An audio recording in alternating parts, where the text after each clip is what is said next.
Students, आज मैं आप लोगों को बताऊंगा रियलिज़म, वस्तुवाद के बारे में। वस्तुवाद एक्चुअली ज्ञानशास्त्रीय सिद्धांत हैं, परंतु यहाँ ज्ञान की उत्पत्ति मूलक समस्या से बिल्कुल भिन्न समस्या पर चर्चा होती है। वह है ज्ञाता एवं ज्ञेय के बीच विद्यमान संबंध के स्वरूप के विषय में। बुद्धिवाद, अनुभववाद एवं समीक्षावाद ज्ञान की उत्पत्ति के प्रश्न के उत्तर में उदित होते हैं, लेकिन ज्ञान का अन्य पक्ष भी महत्वपूर्ण है। ज्ञान ज्ञाता एवं ज्ञेय के बीच एक संबंध का परिणाम है, अतः इस संबंध को समझना अति आवश्यक है। वस्तुवाद एवं प्रत्ययवाद इसी समस्या पर प्रकाश डालते हैं। वस्तुवाद प्रत्ययवाद का विरोधी सिद्धांत है। प्रत्ययवाद ज्ञेय को ज्ञाता पर निर्भर मानता है, जबकि इसके विपरीत वस्तुवाद ज्ञेय को ज्ञाता से बिल्कुल स्वतंत्र मानता है।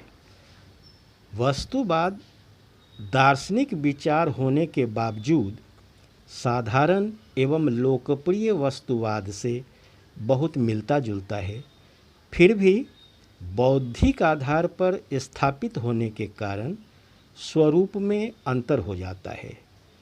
दार्शनिक वस्तुवाद में भी विचारकों में अंतर है। मुख्य अंतर उनमें भ्रम की व्याख्या को लेकर है।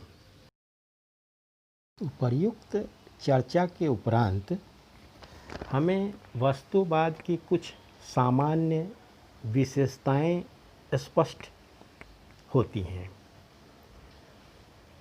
उनमें पहला ये है कि वस्तुवाद ज्ञानशास्त्रीय प्रत्ययवाद का पूर्ण विरोधी सिद्धांत है।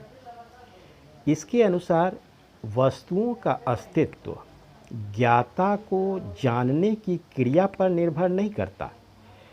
किसी ज्ञाता का विषय बनना उनके लिए अनिवार्य नहीं, बल्कि वस्तुओं का अस्तित्व एवं प्रकृति ज्ञाता से स्वतंत्र है। ज्ञाता से अलग वस्तुओं का विशाल विस्तार है, जिसका अस्तित्व किसी भी ज्ञाता के जानने से पहले भी वर्तमान है एवं सदा के लिए रहेगा, भले ही कोई बुद्धि उसे जानने के लिए न रहे। अतः वस्तुवाद मन से बाह्य एक वस्तु जगत की स्वतंत्र सत्ता को मानता है। दूसरी बात यह है कि वस्तुवादी प्रकृति मानव सभ्यता की प्रारंभिक अवस्था से ही देखने को मिलती है। बाह्य वस्तुओं को सत्य मानना मानव का सहज स्वभाव है। अतः वस्तुवाद के अनुसार वस्तु जगत एवं मानस जगत एक दूसरे के समकक्ष है तथा दोनों एक दूसरे से स्वतंत्र है।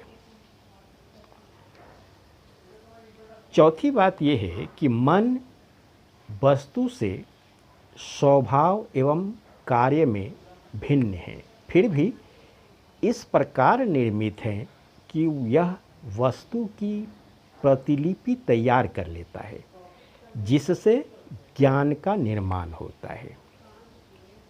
और पांचवी या अंतिम बात यह है कि वस्तुवाद की मान्यता है कि ज्ञात होने से पदार्थों में कोई परिवर्तन नहीं होता। जो पदार्थ जैसा है वैसा ही ज्ञात होता है। ज्ञान की वस्तु बनने पर पदार्थ वैसा ही रहता है जैसा पहले था, यानी ज्ञान का विषय बनने के पहले के ही समान रहता है। इसे एक उदाहरण से समझ सकते हैं। जैसे जंगल का कोई पेड़ जंगल का कोई पेड़ ज्ञान का विषय बनने पर भी पेड़ ही रहता है एवं किसी के ज्ञान का विषय न बनने पर भी पेड़ ही रहता है। ज्ञात होने के पूर्व एवं पश्चात की प्रकृति में कोई अंतर नहीं होता है। अब हम वस्तुवाद के विभिन्न प्रकारों के बारे में जानेंगे। दर्शन के इतिहास में वस्तुवादी विचारधारा के यूँ तो अनेक रूप देखने को मिलते हैं, परंतु व्यापक दृष्टिकोण से इसके दो रूप हैं। पहला है लोकप्रिय वस्तुवाद एवं दूसरा है दार्शनिक वस्तुवाद। लोकप्रिय वस्तुवाद यह वस्तुवाद जन साधारण का विश्वास है। इसका दार्शनिक चिंतन एवं बौद्धिक विश्लेषण नहीं, इसलिए इसे कॉमन सेंस रियलिज्म भी कहते हैं। यह साधारण मनुष्य का अकृत्रिम विश्वास है। साधारण मनुष्य सहज रूप से अपने से स्वतंत्र बाह्य जगत एवं उसके पदार्थों में विश्वास करता है। अतः हम इस विश्वास में अस्पष्ट रूप से निहित तीन लक्षणों को उजागर कर सकते हैं। पहला, ज्ञाता से स्वतंत्र पदार्थों का अपना अस्तित्व है। दूसरा, ज्ञात से ज्ञात पदार्थ में कोई परिवर्तन नहीं होता, अतः हम उसके वास्तविक रूप को जानते हैं।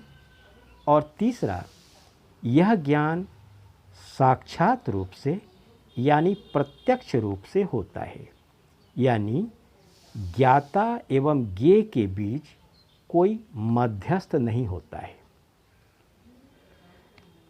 अब लोकप्रिय वस्तुवाद की परीक्षा करने पर इसमें कई दोष नजर आते हैं। सबसे बड़ी कमजोरी इनके स्वप्न, विपर्य, इल्यूजन, विभ्रम, हैल्यूसिनेशन इत्यादि भ्रांतिपूर्ण अनुभूतियों की व्याख्या में हम पाते हैं। इन अनुभूतियों में अवास्तविक ही वास्तविक जान पड़ता है। अंधेरे में रस्सी के बदले सर्प का ज्ञान होता है। विभ्रम में भी मन की कोई प्रतिमा किसी वास्तविक वस्तु के रूप में जान पड़ती है। अतः यथार्थ के बदले अयथार्थ का ज्ञान होता है। प्रश्न है, ऐसा क्यों होता है? लोकप्रिय वस्तुवाद साधारण विश्वास होने के कारण इसकी व्याख्या नहीं कर सकता, अतः बौद्धिक विश्लेषण एवं दार्शनिक चिंतन की आवश्यकता आ पड़ती है।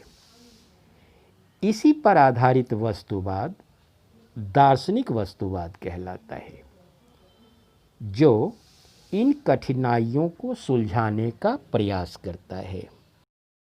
अब दार्शनिक वस्तुवाद के भी तीन रूप हैं। उसमें पहला है प्रत्यय प्रतिनिधित्ववाद, रिप्रेजेंटेटिव रियलिज्म। दूसरा है नवीन वस्तुवाद, न्यू रियलिज्म। और तीसरा है समीक्षात्मक वस्तुवाद, क्रिटिकल रियलिज्म। अब एक एक कर हम लोग तीनों रूपों को देखेंगे, साथ ही उसके त्रुटियों को भी जानेंगे। इस सिलसिले में सबसे पहले हम लोग देखेंगे प्रत्यय प्रतिनिधित्ववाद। इस विचार का स्पष्ट उदाहरण लॉक के दर्शन में देखने को मिलता है। लॉक मन से स्वतंत्र बाह्य पदार्थों के अस्तित्व में विश्वास करते हैं। इनका ज्ञान हमें साक्षात रूप से नहीं बल्कि परोक्ष रूप से होता है। ज्ञाता एवं ज्ञेय के बीच प्रत्यय है जो ज्ञान के प्रत्यक्ष विषय हैं। प्रत्यय पदार्थों के चित्र या प्रतिलिपि हैं, यानी उनके समरूप हैं। अतः प्रत्ययों के माध्यम से पदार्थों का ज्ञान हमें होता है। प्रत्ययों को ज्ञात उत्पन्न कर सकता है, अतः उनसे हम वस्तुओं का अनुमान करते हैं जो हमसे अलग प्रत्ययों के कारण के रूप में स्थित हैं। इस प्रकार ज्ञान में 3 तत्व काम करते हैं। पहला ज्ञाता, दूसरा प्रत्यय एवं तीसरा वस्तुएं। इसी कारण लॉक के सिद्धांत को ज्ञानशास्त्रीय द्वैतवाद एपिस्टेमोलॉजिकल डुअलिज्म कहा जाता है, क्योंकि ज्ञात यानी प्रत्यय एवं ज्ञेय यानी वस्तुएं दोनों में तादाद में नहीं है बल्कि द्वैत है।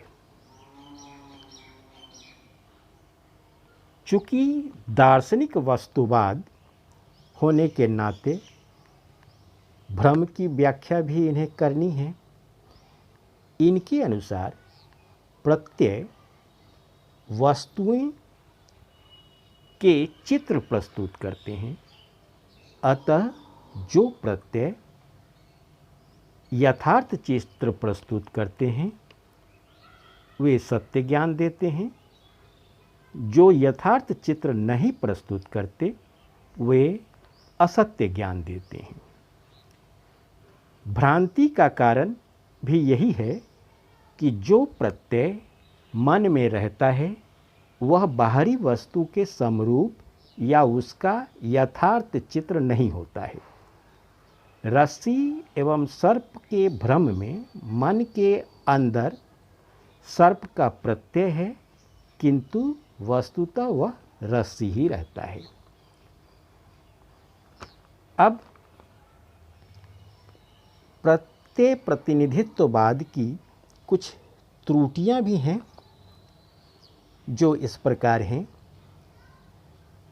लॉक के विचार में पहला दोष तो यह है कि वह प्रत्ययों को पदार्थों के समरूप मानते हैं। दोनों में बहुत अंतर है। मानसिक एवं अमानसिक कभी भी समरूप नहीं हो सकते।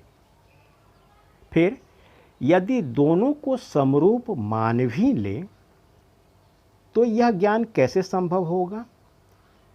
पदार्थों को जानने के प्रयास में सर्वदा प्रत्यय ही प्राप्त होते हैं, कभी भी पदार्थों को नहीं प्राप्त करते। जब तक दोनों का प्रत्यक्ष ज्ञान नहीं होता, बिना तुलना किए हम समरूपता को कैसे जानेंगे? प्रत्यय को तभी वस्तुओं का चित्र या प्रतिलिपि कहेंगे जबकि मौलिक प्रत्यक्ष हो, जो कभी भी संभव नहीं। फिर लॉक बाह्य पदार्थों का अस्तित्व अनुमानजन्य मानते हैं, परंतु अनुमान मूलक ज्ञान के आधार प्रत्यक्ष ज्ञान होता है। परंतु यहाँ बाह्य पदार्थों का ज्ञान कभी भी प्रत्यक्ष रूप से नहीं होगा। इस प्रयास में केवल प्रत्यय ही प्राप्त होते हैं। अतः यह बाह्य पदार्थ के स्वतंत्र अस्तित्व में विश्वास निराधार है। इसके बाद आता है नवीन वस्तुवाद, न्यू रियलिज्म। दार्शनिक एक नवीन प्रयास करते हैं ताकि वस्तुवाद को संतोषप्रद आधार दिया जा सके। फलस्वरूप नवीन वस्तुवाद का उदय होता है। इनका दावा है कि लोकप्रिय वस्तुवाद की कई त्रुटियां हैं, जिसे हटाकर उसे सुचिंतित आधार दिया जाएगा। इसके विचार मुख्यतः ग्रेट ब्रिटेन एवं अमेरिका के हैं।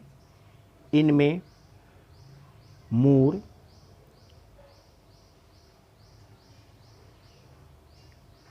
इसके विचारक मुख्यतः ग्रेट ब्रिटेन एवं अमेरिका के हैं।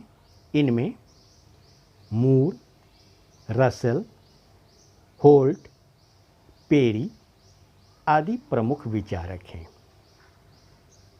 इनके अनुसार ज्ञाता ज्ञेय से स्वतंत्र है। ज्ञाता एवं ज्ञेय के बीच बाह्य संबंध है। दो पदों के बीच बाह्य संबंध होने से उसकी प्रकृति में कोई अंतर नहीं पड़ता। अतः सभी विचारक मानते हैं कि ज्ञाता एवं ज्ञेय के बीच बाह्य संबंध है, यानी वह ज्ञाता पर निर्भर नहीं है। संबंधित होने से ज्ञेय में कोई परिवर्तन नहीं होता। नवीन वस्तुवाद के अनुसार ज्ञान में ज्ञाता को वस्तु का प्रत्यक्ष ज्ञान होता है। प्रत्यय प्रतिनिधित्ववाद की तरह प्रत्ययों के माध्यम से नहीं। यहाँ ज्ञान साक्षात होता है, अनुमान के द्वारा नहीं। अब नवीन वस्तुवाद की भी कुछ त्रुटियां हैं। जैसे होल्ट की भ्रांति की व्याख्या समुचित नहीं है, क्योंकि किसी पदार्थ पर दो विरोधी नियम अगर काम करें तब तो परिणाम प्रभावहीन होगा, क्योंकि वे एक दूसरे के असर को खत्म कर देते हैं। भ्रांति में ज्ञात वस्तु को होल्ट वस्तुनिष्ठ कहते हैं, जो सही नहीं है, क्योंकि दोनों के लक्षण में अंतर है। लवजॉय ने कहा है कि अगर भ्रम के ज्ञान को वस्तुनिष्ठ माने तो यह विश्व बहुत ही विचित्र हो जाएगा, क्योंकि इसमें यथार्थ वस्तुओं के साथ साथ स्वप्न, विभ्रम इत्यादि भी वास्तविक हो जाएंगे, जो कि न तो साधारण बुद्धि को और न किसी वैज्ञानिक को स्वीकृत होगा। अब तीसरा और अंतिम है समीक्षात्मक वस्तुवाद, क्रिटिकल रियलिज्म। इस विचार को विकसित करते हुए अमेरिका के 7 प्रमुख दार्शनिकों ने प्रत्यक्ष ज्ञान का विश्लेषण किया। उनके अनुसार हमारा बाह्य प्रत्यक्ष 3 तत्वों के अंतर संबंध के कारण उत्पन्न होता है। वे हैं ज्ञाता, ज्ञेय या यथार्थ वस्तु, और तीसरा ज्ञात पदार्थ। मन में यानी ज्ञाता को जिस पदार्थ का ज्ञान होता है उसे ही ज्ञात पदार्थ कहते हैं। उसे प्रदत्त भी कहते हैं। अतः वस्तु का साक्षात प्रत्यक्ष नहीं होता, जैसा नवीन वास्तुवादी कहते हैं। अतः ज्ञाता और ज्ञेय के बीच प्रदत्त मध्यस्थता करता है। समीक्षात्मक वस्तुवादी ज्ञानात्मक द्वैतवाद के समर्थक हैं। समीक्षात्मक वस्तुवाद ज्ञात की तुलना चश्मे से करते हैं, जिससे वस्तुओं का सीधे प्रत्यक्ष होता है, अनुमान नहीं। अब प्रश्न उठता है कि ये ज्ञाता से भिन्न है, जिनके जानने की क्रिया में प्रदत्त ही मिलते हैं, तो उनके अस्तित्व में कैसे विश्वास करें? समीक्षात्मक वस्तुवादी सही माने में वस्तुवादी हैं, अतः ज्ञेय की बाह्यता में विश्वास करते हैं। यह विश्वास सहज है, जो कि सभी व्यक्तियों में वर्तमान है।